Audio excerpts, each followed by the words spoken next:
إن الحمد لله نحمده ونستعينه ونستغفره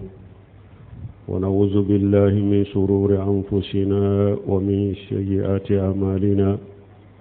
من يهديه الله فلا مضل له ومن يضلل فلا هادي له وأشهد أن لا إله إلا الله وحده لا شريك له وأشهد أن محمدا عبده ورسوله بلغ رسالة ونصح الأمة وكشف الله به الغمة وجاهد في الله حق جهاده حتى آتاه اليقين من ربه وصلوات الله وسلامه عليه إلى يوم الدين. أما بعد أيها المسلمون، إن من أعجم الذنوب عند الله وصدها جرما في الدنيا والآخرة بعد الشرك بالله القتل. قال تعالى: والذين لا يدعون مع الله إله آخر ولا يقتلون النفس التي حرم الله إلا بالحق ولا يجنون ومن يفعل ذلك يلقى أثاما يضاعف له العذاب يوم القيامة ويخلد فيه مهانا. mbe ala tanu mbe demenyini alafe mbe anyini alafe akanka junubu yafa ambe ala tanganyini akan kisi kabanyiro kun toroma ananka bara jugu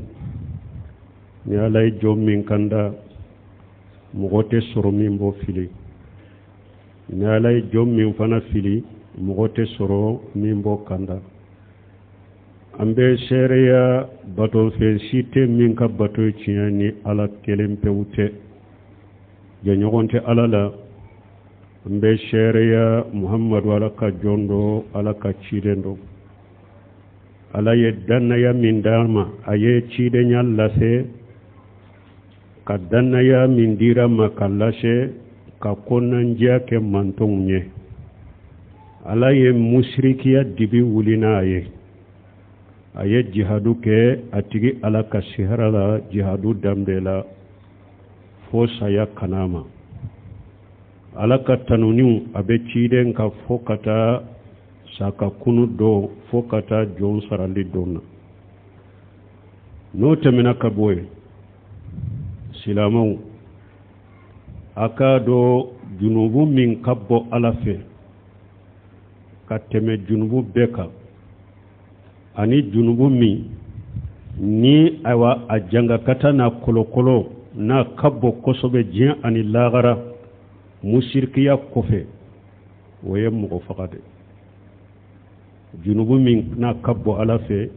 ani na tora kabbo jien ani lagara katebe junubu bela mushrikiya temenen kofe woye mugo fakay ala ko qur'ana kono ako mugo munu nute bato fe ngore wole kafara ala ka ute bato fe ngore bato kafara ala ka ute nim fana faga nim min fagali haramu yara fo aka hakke ute nim faga nim fin fagali haramu yara ute jene yake ala ko ni mugo minye nununke yomali khiyama do be junubu kumbe nyogonya junubu mi ni be duma kono yomali khiyama do yi dogo yale balma musikiya kofe ala ye junubu min tugala oye munye mugo faga kanni silaman ni ka bogala ka boka faga fu ka soro hakete hakke munye na ya soro mugo do ye mugo do faga silamiya sariya ye segelike ka mugo yin fagali sabatiraka silamiya sariya ye nyamariyalike ko aka faga nimbe faga nin fagarani hakke basite nin fagalila silamiya sariya ye nyamariyalike nin mugo sugu fagali ube mugo minye jene yake a furulen kofe a ye jene yake jeneya sabatiraka silamiya sariya yamareli ke ko aka faga nin fana fagali basi tala nin fagarani hakke ube mogo min silama de tundo a murutira ka bo silamiya dina la silamiya sariya ya kiri ko aka faga nin fana fagali dagara parce que a fagarani hakke de nin ninte ni koni ye nin faga a mbalimaw mushrikiya kofe junubu min ka bona beye oye aya wala mogo fagala min be silama iba bono nin anin na fu ka faga ka sogoro ama fagali kunke ala ya yira ko yomali qiyama do ku ni donna jahannaba kono ku be dume jahannaba kono ko ite bo akoko ale ala dimine mi koro akoko ale ala ka danga bika akol la jaba biye qiyama do la jaba min kabbu kosobe qala taala wa man yaqtul mu'mina muta'ammidan fajazaohu jahannama khalidan fiha wa ghadiba Allahu alayhi wa lanahu wa adda lahu azaban azima ala ko ni mogomo ni yitugu ka mu'mini fa ko ibe do jahannaba kono ibe dume jahannaba kono ko ala diminara yukoro ko ala yi danga ko la jaba biye fana la jaba mi na kabbu ko sobe balmon nin janga katan munun fule ni nyini aya kelen kono nunun bebe silama faga bagaka ni ye silama tonyo ka faga ka bona ninna fu ka jolubo ni janga kata ubu ka yomal qiyamado ni sara ka surima tubi ka boala wani anas radiyallahu anhu qala qala rasulullah sallallahu alaihi wasallam min akbar al-kaba'ir ash-shirku billahi wa qatlu nafs wa uquq al-walidain wa qawlu az-zur rawahu al-bukhari hadisan anas ibn malik ko ciden ko abe junubu kumba bawla mushrikiya ka fengore wole ka farala ka fengore bato ka fara alaka ani mugo faga ani bange baga fula kutali ani ka kumani ngaloye balmo ni hadisa fanala mushrikiya kofe ciden yin mintu wala junubu la waye mugo faga min bayiranna ko mugo faga ko junubu bele bade do balimo adam madenki yere kolosi mugo fagama hadisa salena na ciden ko sallallahu alaihi wasallam lan yajalu almu'min fi fushat min dinihi ma li yasibu damman harama ciden ko silama ite wuli illa fi alendo ibe herala ibe yurwala ika dina kono ni ma joli haramu ya lembo ni koni ye joli haramu ya lembo awa ini hera farala de e ka dina be korela kata de ni alama farika ilaban na bo silamiya kono ala kan kisama ni hadisa fane kan karma daye hadama de iki yere koroshi mugo fagama wa qala sallallahu alaihi wasallam istanibu sabwal mubiqat wa zakara minha qatlu nafs allati harrama Allah illa bil haqq shire sallallahu alaihi wasallam aye ko wolon fulafo ko hadama denki yere koloshe ko wolon fulat dola kele ko ikano o kede ko niyo ke ko abika dina halaki kika jiya halaki bolo kika lagara halaki bolo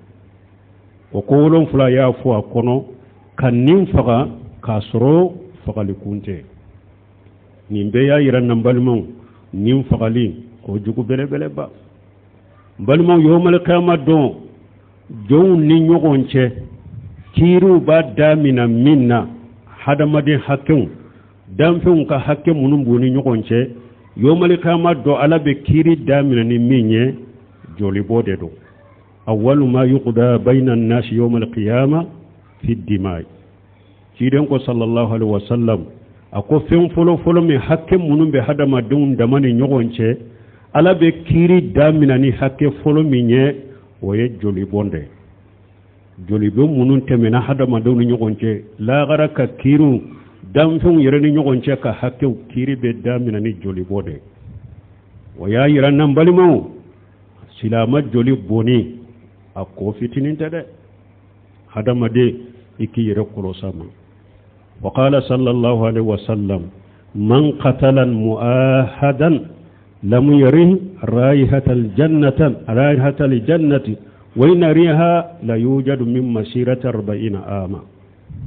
badimo hadisan na buhari muslim kono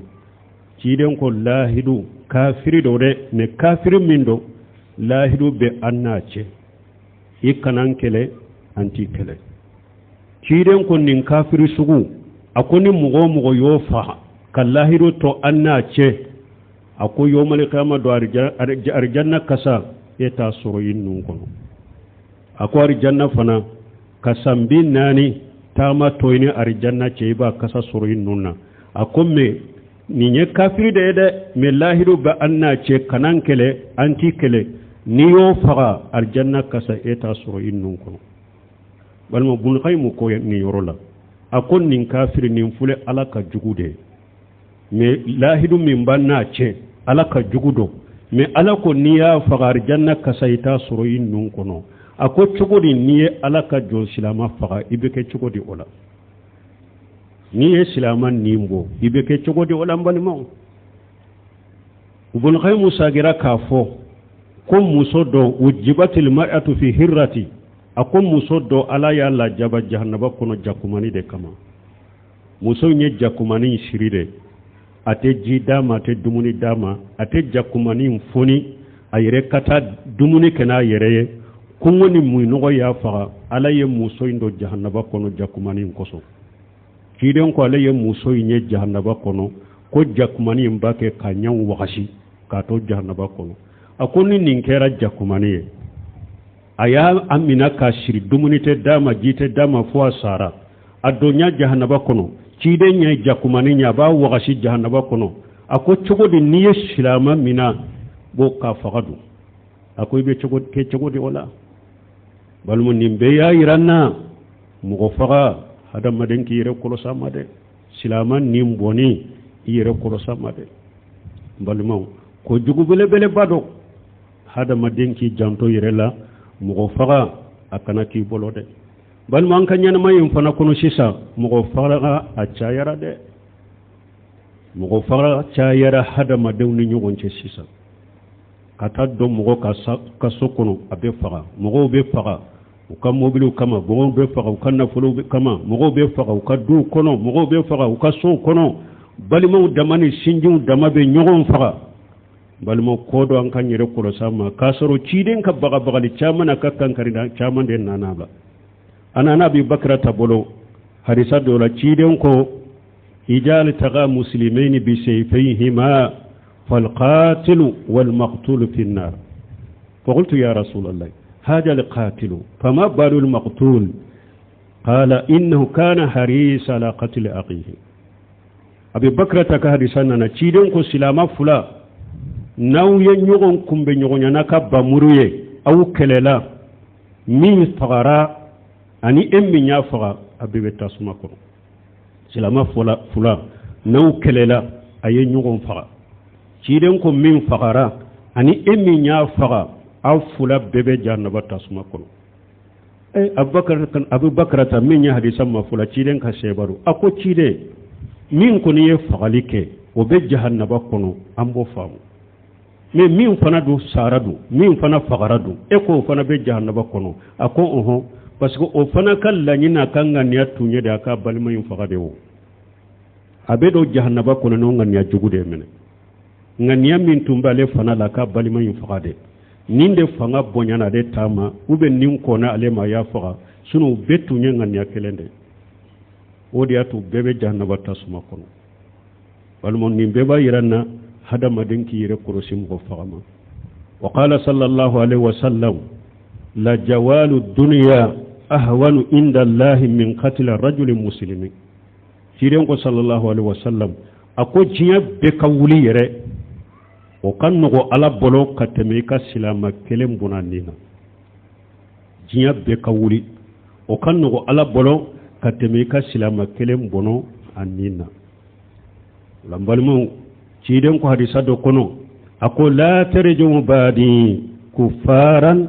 fa yadribu ba'dukum riqaba ba'di awa akonni ne salen ko fe ka bawla akana sagen ko fe ka ke fisir walew ne kafiru yede nabe nyugon kangosi nabe nyugon faga akana ken ko fe de bal mo ciide nya kam man ton balini nyugon faga ma de balili munun kacca kosobe ballu munun ka gele kosobe o nyugon faga de pana kaccaya silama damaw ni nyugonce sinju dama ni nyugonce balimaw dama ni nyugonce balimaw me sababu bala de ni mo faga cayari ni nyugon faga cayari a sababu doye munye al musajaratu wal muqasamatu bayna tarafaini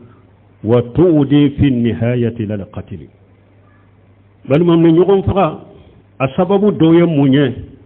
ñogon sama ni ñogon soso ni kele munum be ke hada madew ni ñogon ci o ñogon sama ni o ñogon kele ani o ñogon juguya o de be talaba katake fagaliye o de yato koko bena ni islamu kan ñogon sama ye kuma wula ani juguya ni kele wula silamiya sariya yambalala ala ya ambalala qala ta'ala wa qul li ibadi yaqulu allati hiya ahsan inna shaytana yanzughu bainahum inna shaytana kana lil insani aduwwan mubina ninde yato ala ko qur'ana kono ko muhammadu afonka jownye ko nube kuma ika kuma nyumande fo nyogonye ko nube kuma nyogonye nube nyogon kuma nyogonya o ka nyogon kuma nyogonya ni kuma nyogonya togo nyuma de parce que ni ebe kuma ini balima be kuma ni ma nyuma foaye ube ni ma kuma ye ni kuma togo nyuma ye doro shetane be tinyali ke anu nyogonche shetane abe tinyali ke anu nyogonche awa ka do ko shetane fana ye jugude hada maden jugude do jugu min do fana I jugu bangale wala balimo ñogon faga cayali min fulan niñe a sababu doye muy ñogon sama ñogon jaabi silamaw dama ka tokka ñogon jaabi kuma jugula ube kuma cogo jugula ala yere ko qur'ana la ko an kan yere ko sama de ala ko an kan yere ko sama donc abena ni miñi hada made nu ñogon ce donc abena ni kele de ani ñogon faga ودي أطلق وقل لعبادي يقول التي هي أحسن إن الشيطان ينزغ بينهم إن الشيطان كان للإنسان عدوا مبين donc la hada maden kan ñogon kolosi ñogon kuma ñogonyani ñogon sama an kan ñogon kolosama o de be nani mugo fagay o de be nani ñogon fagay ni ya sababu doy wa minha abo kono raghabatu fi husuli limali min bi ayi tariqati kanati bal mon ni ñogon faga cayari min fule ni ñe a sababu doye munye na folo kanu ne koni ka na folo soro nya soro sira la ngan na folo soro tugudu bal mo o be ke sababu ye ka ñogon faga ko caya hada mo de ni ñogon ci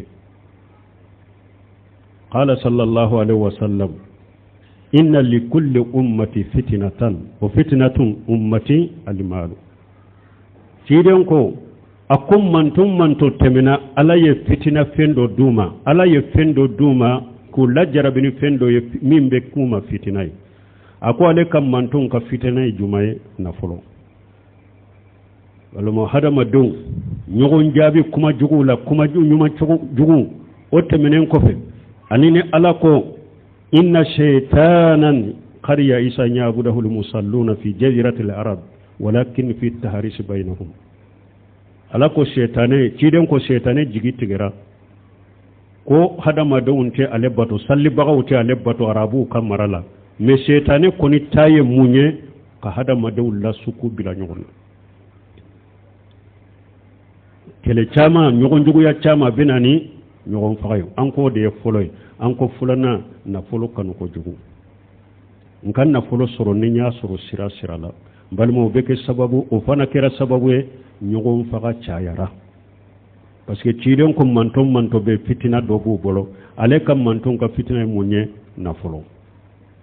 ni nye sababu fulana السبب o minha istimalul qumur al muqaddarat baluma ni nyogon faga chayali min fulen ni nyew silamaw damani nyogon che asababu doye munye dolo minni dorogu taw ko munumbe hadama dem boy hakkilila ulum mini jamana kono kafo kono dugu kono kabilaw kono o ye sababu min nanani nyogon faga chayari wa qala ta'ala ya ayyuhalladhina amanu innamal khamru wal maisiru wal ansabu wal azlam wal ansabu rijsun min amali shaytan fastanibuhu la'allakum tuflihun ala ko qur'ana kono akom mu'minu akado innamal khamru wal maisiru wal ansabu wal azlam rijsun min amali shaytan fastanibuhu la'allakum tuflihun ala ko mu'minu akado dolon nunu mini ani juye ani kakale ni binye kalanguye ani minye ewa kurang ni bolu batoli akado nunu nye pensobile unde nunu nye shetane kabara ude aya yere kolosuma wonake sababu ye ana ganye jiya ani laghara abe minye na sura be sira minna na kisama fala koro yode donc ni fana ya yiranna ko munum be ke sababu ka hada mane hakili bo a chogola ni abila sule komi dolong dorogun uluna nyogonaw ulu fana sababu be nyogon faga chayali la silamaw ni nyogonche alaka ayadu donc wala hada madin ki yere korosi dolon nunu mini dorogun nunu tali hada madin ki yere kolosu made sababu do nu be ke sababu ka hada madon bila nyogon fagala wa minha abe nyogon faga aba chayali sababu la anni nyogonche qillatul khawf min Allah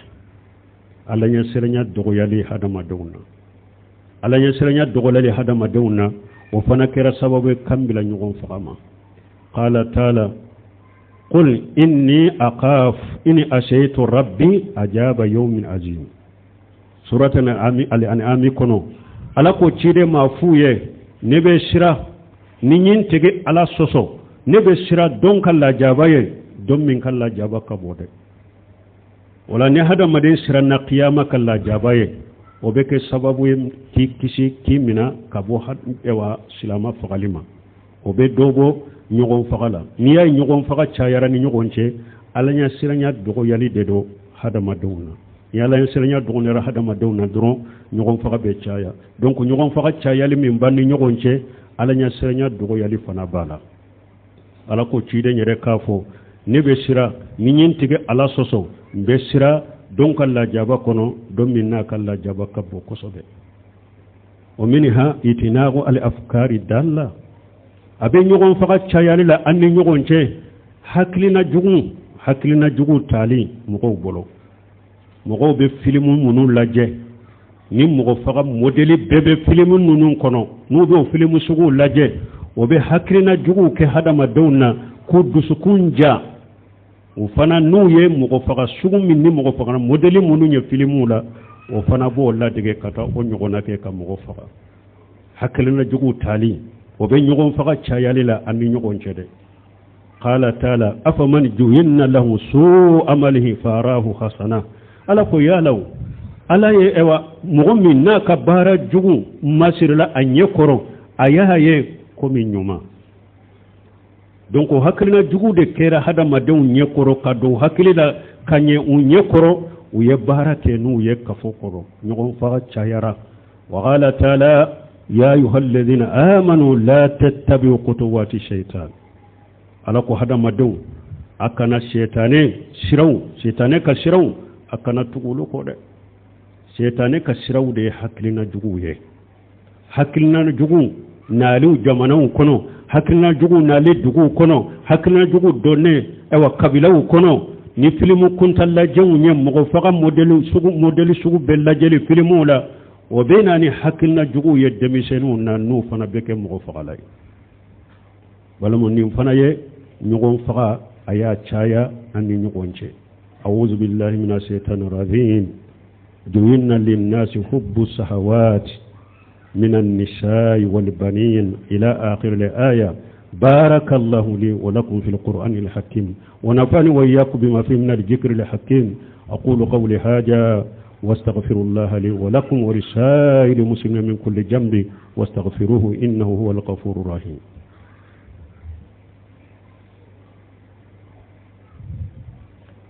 الحمد لله رب العالمين والصلاة والسلام على نبينا محمد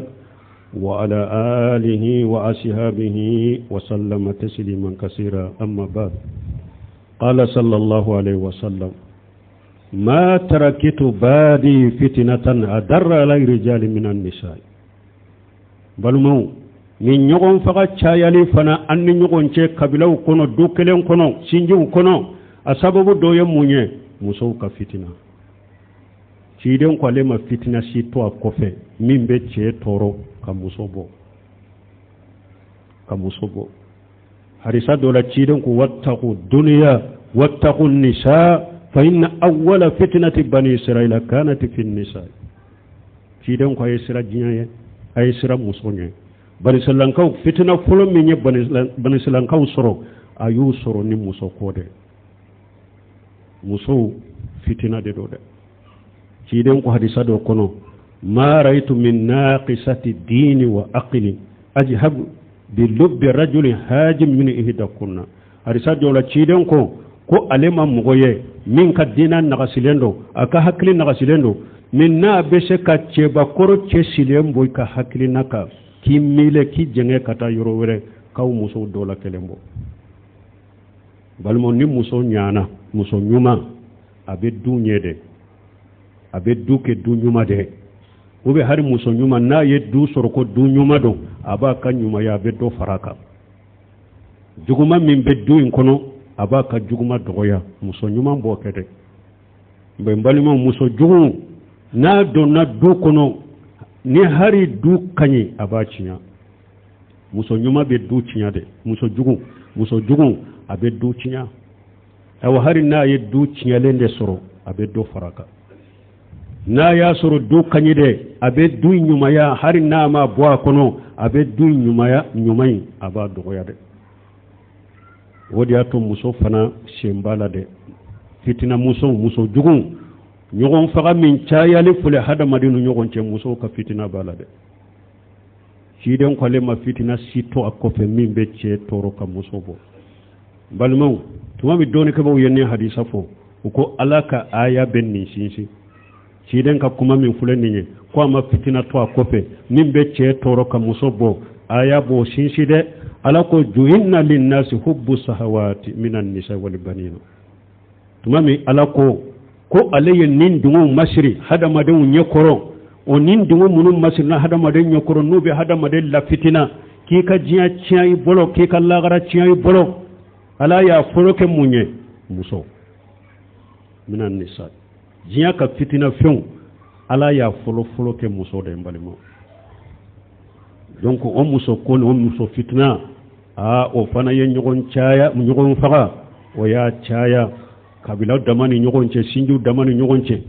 awa dugu kele dama mo ni nyogon che jamana dew ni nyogon che o fana shembala de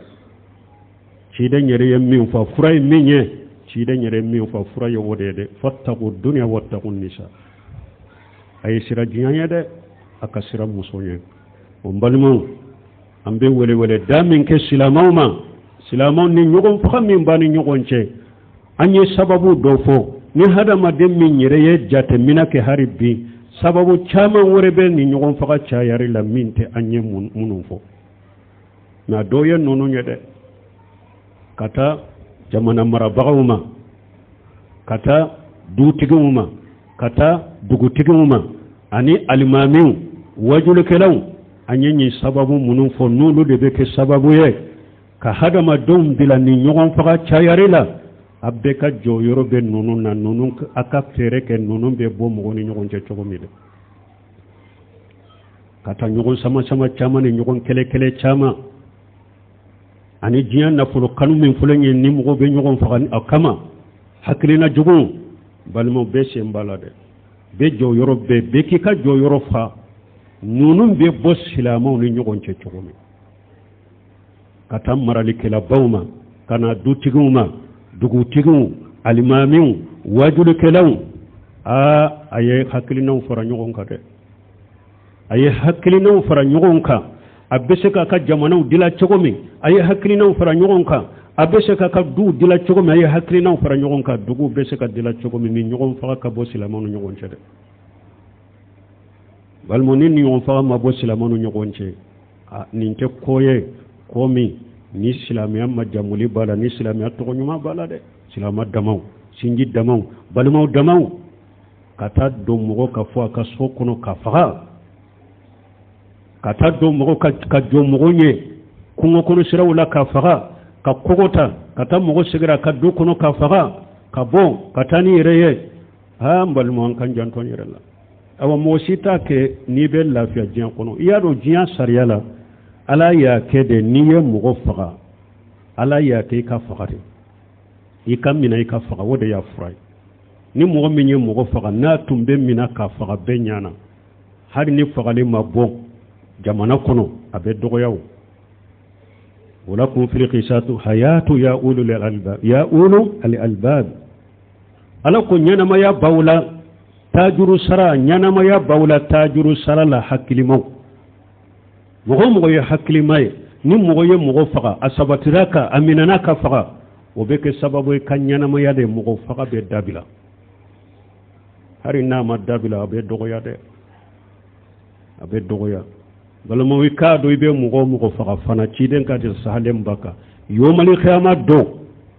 ciden ko a bɛna e y'a faga don min joli tun bɛ bɔn ka bɔ a la cogo min a ka joli in bɛ bɔ o cogo la kiyama kɛnɛ kan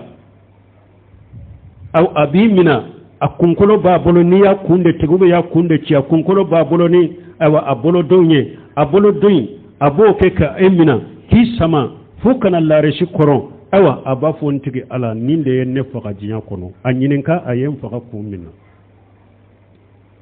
nin de ye ne faga dɛ i ye mɔgɔ o mɔgɔ faga yawmal qiyama don a b'i minɛ